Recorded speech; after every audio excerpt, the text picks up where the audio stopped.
Carolyn Doobie here. What's the play for today? Well, today I'm playing with Gel Press's Impressable plate. Now, if you've never seen an impressible plate before, what it is it's a gel plate that has a pattern on it. I'm going to bring it nice and close here to the camera so you can see how that pattern is raised up. Well, in this video, I'm going to show you 3 different kinds of prints you can make with this plate. You might have noticed when I held this plate up close to the camera that there was some paint on it. And as you're looking at it right now, you're probably thinking, where did this blue paint come from? Well, when I take my prints, I love to leave a little bit of the paint behind. I love having those random bits showing up in things. And I bet you can guess the last color that I used on this, right? It's that blue. Now that blue paint is not completely dry, but it's not very wet either. The prints that we're going to make are going to have lots of color in them because I've got those 2 pinks and that orange there that I'm spreading around with the brayer.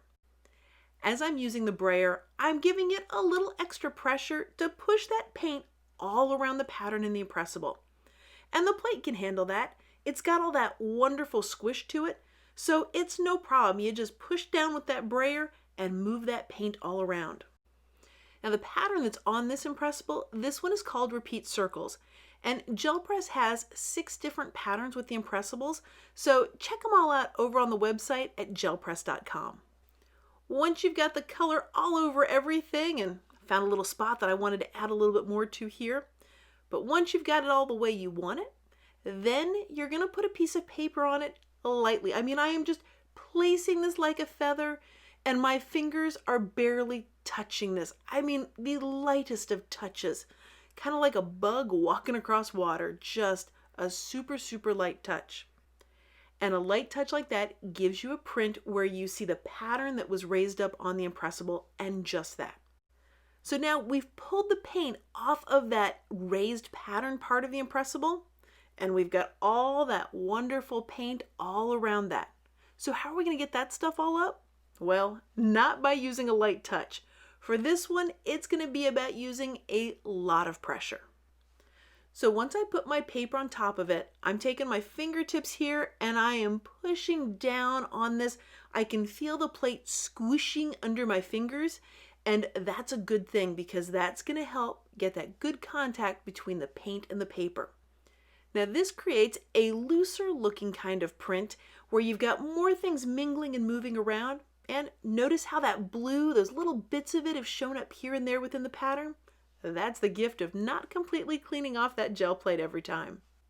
Now there's still wet paint on there, so I'm going to take another print.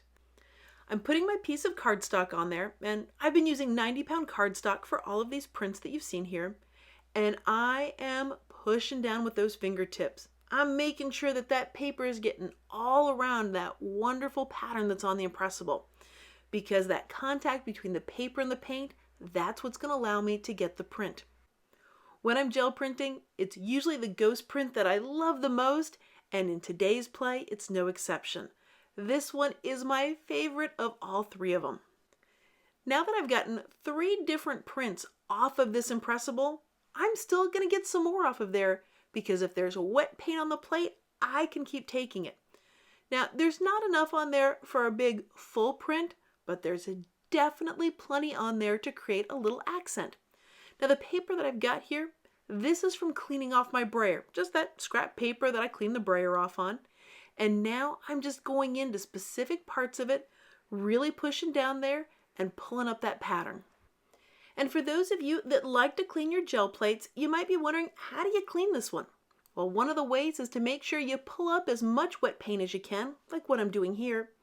And then you can use something like a baby wipe to clean off any of the wet paint. If you've got dry paint on your plate and your plate's dry, you can also use packing tape to lift up any paint. A quick recap for you of the 3 kinds of prints that we made in this video. The first one used a very, very light touch, and a light touch will get you a print like this. And then if you come in with a real heavy hand, a lot of pressure, you get prints that look like this. And then for those last little bits of paint that are on your Impressable, you can use those to add little touches, layers onto, say, scrap paper, into an art journal, a quick little bit to add to a collage, but you can use up just small parts of the plate as opposed to using the whole big thing at once. Well, thanks so much for joining me for today's play. If you'd like to find out more about Impressable plates, you can find out all the information over at gelpress.com.